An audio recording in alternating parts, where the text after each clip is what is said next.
नमस्कार दोस्तों, आप सभी का आपके अपने YouTube चैनल जीएस दरबार में हार्दिक स्वागत है। मेरा नाम है आशीष।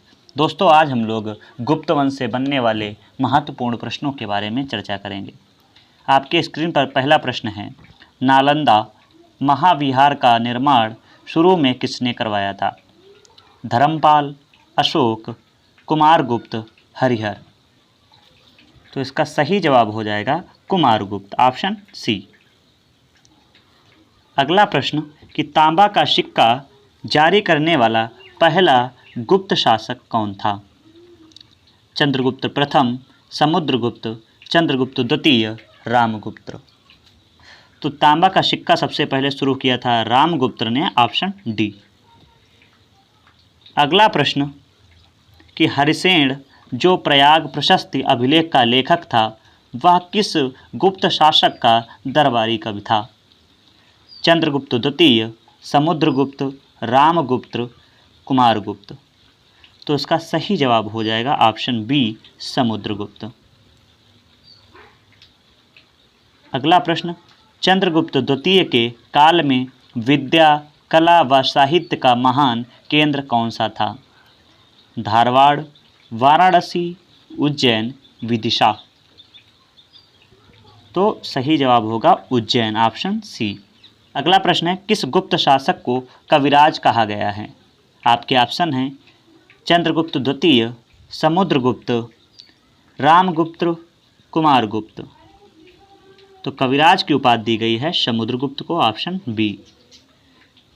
अगला प्रश्न कि गुप्त काल में किस प्रकार की भूमि को अपृहत कहा जाता था? सिंचित भूमि को, बिना जोती हुई जंगली भूमि को, घने जंगल वाली भूमि को, जोती हुई भूमि को, या उपरोक्त में से कोई नहीं। तो गुप्त काल में जो अपृहत जो भूमि कही जाती थी वो बिना जोती हुई जंगली भूमि कही जाती थी, इसलिए ऑप्शन बी इसका सही जवाब होगा। अगला प्रश्न कि आर्यभट्ट और कालिदास किस गुप्त शासक के दरबार में थे? कुमारगुप्त प्रथम, चंद्रगुप्त द्वितीय, समुद्रगुप्त, स्कंदगुप्त। तो आर्यभट्ट और कालिदास ये जो है चंद्रगुप्त द्वितीय के शासनकाल में थे, तो ऑप्शन बी इसका सही जवाब होगा। अगला प्रश्न, परम भागवत उपाधि धारण करने वाला प्रथम गुप्त शासक कौन था? चंद्रगुप्त प्रथम, समुद्रगुप्त, चंद्रगुप्त द्वितीय, रामगुप्त। तो देखो, इसके शासनकाल में जो चंद्रगुप्त द्वितीय था, इसके शासनकाल में हिंदुत्व को बहुत बढ़ावा दिया गया था, और 10वां अवतार मंदिर जब बनवाया था इसने, तब इसने एक उपाधि धारण की गई थी परम भागवत की। तो इसका ऑप्शन सही होगा, ऑप्शन सी, चंद्रगुप्त द्वितीय। अगला प्रश्न कि किस साम्राज्य को हिंदुत्व का स्वर्ण युग माना जाता है? तो मैंने बताया था कि हिंदुत्व को ज़्यादा बढ़ाया था चंद्रगुप्त द्वितीय युग ने, और किस वंश से संबंधित था? तो गुप्त वंश से। तो इसका सही जवाब हो जाएगा सी, गुप्त वंश। अगला प्रश्न, भारत के इतिहास में किसके शासनकाल को भारत का स्वर्णिम युग कहा जाता है? मुगल साम्राज्य, मराठा साम्राज्य, गुप्त साम्राज्य, या मौर्य साम्राज्य। तो इसका सही जवाब होगा गुप्त साम्राज्य, ऑप्शन सी। अगला प्रश्न, गुप्त काल के दौरान चीन के किस यात्री ने भारत का भ्रमण किया?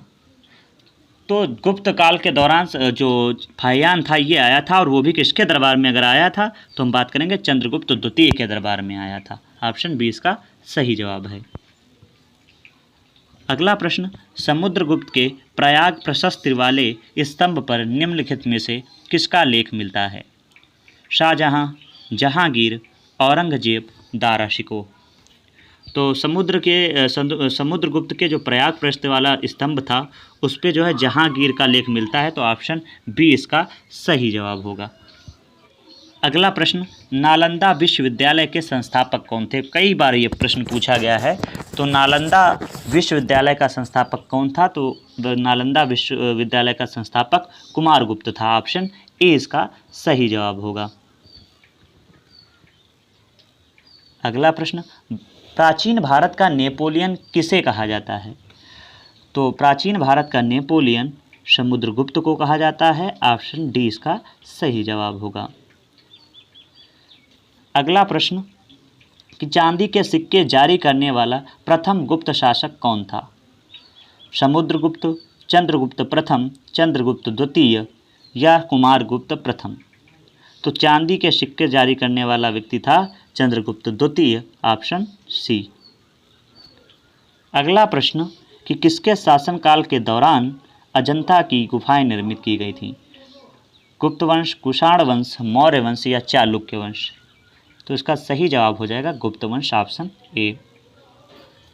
अगला प्रश्न कि भारतीय नेपोलियन के नाम से आमतौर पर कौन सा हिंदू राजा विख्यात है? तो अभी मैंने जाना था कि समुद्रगुप्त को जो है भारत का नेपोलियन कहा गया था, ऑप्शन बी इसका सही जवाब होगा। अगला प्रश्न, गुप्त साम्राज्य द्वारा निम्न में से किन्हें कर रहित कृषि भूमि प्रदान की जाती थी? सिविल अधिकारियों को, सैन्य अधिकारियों को, ब्राह्मणों को या दरबारी विद्वानों को? तो जो कर रहित भूमि थी वो दी जाती थी उस समय ब्राह्मणों को, ऑप्शन सी इसका बिल्कुल सही जवाब होगा। अगला प्रश्न, गुप्त साम्राज्य के पतन के विभिन्न कारण थे, निम्नलिखित कथनों में से कौन सा कारण नहीं था? प्रशासन का सामंतीय ढांचा, बिल्कुल सही है, ये कारण था। हूण आक्रमण, ये भी सही था। इसके अलावा उत्तरवर्ती गुप्तों का बौद्ध धर्म स्वीकार करना, ये भी था। तो इसका मतलब कौन सा कारण नहीं था? तो इसका सही जवाब हो जाएगा अरब आक्रमण, ऑप्शन डी। अगला प्रश्न, गुप्तकालीन भारत में महात्तर और पट्टकिल पदनाम किनके लिए प्रयुक्त होते थे? ग्राम मुखिया, सैन्य अधिकारी, वैदिक कर्मकांड के विशेषज्ञ, शिल्पी श्रेणी के प्रमुख? तो बताएं कौन सा सही जवाब होगा? बिल्कुल सही, ऑप्शन ए, ग्राम के मुखिया को जो है महात्तर और पट्टकिल कहा जाता था। अगला प्रश्न बहुत ही अच्छा प्रश्न है कि लिच्छवी दौहित्र किसे कहते थे? चंद्रगुप्त प्रथम को, स्कंदगुप्त को, कुमारगुप्त को या समुद्रगुप्त को? तो इसका सही जवाब हो जाएगा ऑप्शन डी, समुद्रगुप्त को। अगला प्रश्न कि सती का प्रथम अभिलेखीय संदर्भ प्राप्त हुआ जूनागढ़ अभिलेख से, मंदनौर से, एरण से या सांची से? तो इसका सही जवाब हो जाएगा एरण अभिलेख से, ऑप्शन सी। इसके बाद में अगला प्रश्न, जूम कर लेते हैं इसको थोड़ा। लिखा है गुप्त वंश के निम्नलिखित शासकों का क्रम से लगाइए। तो अगर गुप्त वंश के क्रम की बात करें तो पहले थे चंद्रगुप्त, सही है।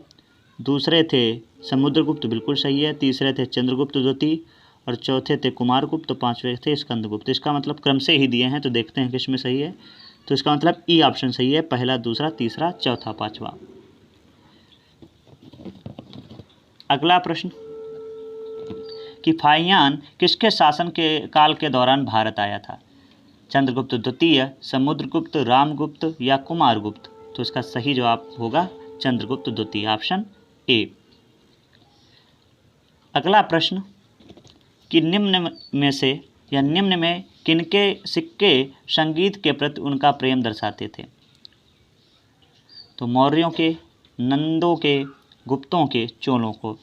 तो इसके सही जवाब होगा गुप्तों के, क्योंकि जो समुद्रगुप्त था इसने अपने सिक्कों पर वीणा बजाते हुए चित्र का अंकित करवाया था। तो इससे पता चलता है कि कहीं ना कहीं गुप्त वंश के जितने भी शासक थे वो जो है संगीत के प्रति प्रेम रखते थे। अगला प्रश्न कि गुप्त सम्राट जिसने हूणों को पराजित किया था? चंद्रगुप्त द्वितीय, समुद्रगुप्त, स्कंदगुप्त, रामगुप्त? तो हूणों से वैसे पराजित जो किया था, तो हूणों को पराजित किया था स्कंदगुप्त ने, ऑप्शन सी इसका बिल्कुल सही जवाब होगा। अगला प्रश्न कि पहला गुप्त शासक जिसने सिक्के जारी किए थे? चंद्रगुप्त प्रथम, श्रीगुप्त, समुद्रगुप्त, चंद्रगुप्त द्वितीय? तो जो पहला शासक ही था चंद्रगुप्त प्रथम, उसने जो है सिक्के जारी किए थे, तो ऑप्शन ए इसका सही हो जाएगा, चंद्रगुप्त प्रथम। अगला प्रश्न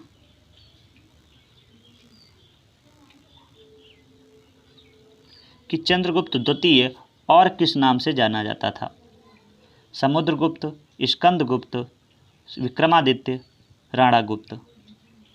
तो चंद्रगुप्त ने एक उपाधि धारण की थी विक्रमादित्य की, तो ऑप्शन सी इसका सही जवाब होगी। बाकी अगर पूछा जा सकता है कितने शासकों ने विक्रमादित्य की उपाधि धारण की थी, तो टोटल 14 शासकों ने विक्रमादित्य की उपाधि धारण की थी।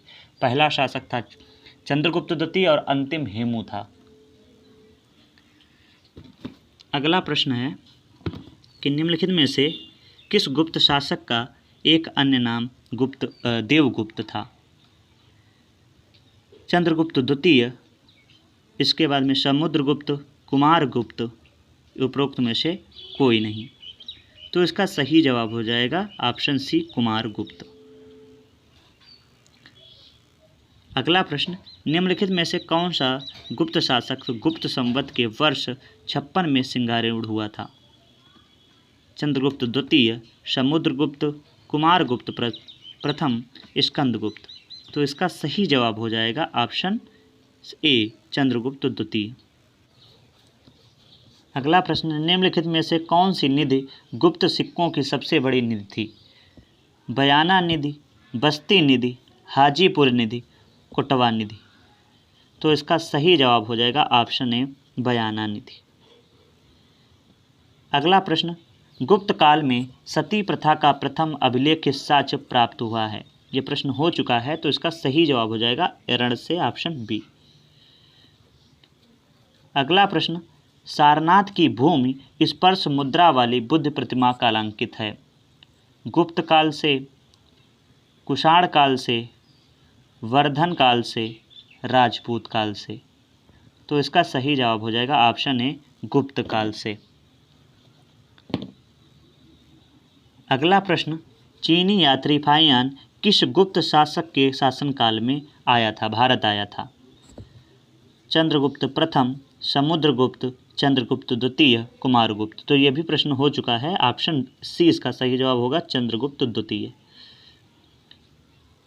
अगला प्रश्न कि गुप्त काल में किस धातु के सर्वाधिक सिक्के जारी किए गए? सोना, चांदी, तांबा, लोहा। तो गुप्त काल में सर्वाधिक सिक्के सोने के जारी किए गए थे, इसलिए इसका जवाब हो जाएगा ए ऑप्शन। अगला प्रश्न, प्रसिद्ध गुप्त संवत निम्नलिखित में से किस वर्ष से शुरू किया गया था? ऑप्शन ए 319 ईस्वी, 600 ईस्वी, 78 ईस्वी, 57 ईसा पूर्व। तो इसका सही जवाब हो जाएगा ऑप्शन ए 319 ईस्वी। अगला प्रश्न, प्राचीन भारत का नेपोलियन किसे कहा जाता है? यह भी प्रश्न हो चुका है, समुद्रगुप्त ऑप्शन डी। ये बहुत अच्छा प्रश्न है कि समुद्रगुप्त को भारत का नेपोलियन किसने कहा है? R C. Dutt, R K. Mukherjee, R S. Sharma, V S. Smith. तो वी.एस. स्मिथ ने जो है समुद्रगुप्त को भारत का नेपोलियन कहा था, इसलिए ऑप्शन सही हो जाएगा डी। अगला प्रश्न, गुप्त काल के चांदी के सिक्कों को क्या कहा जाता था?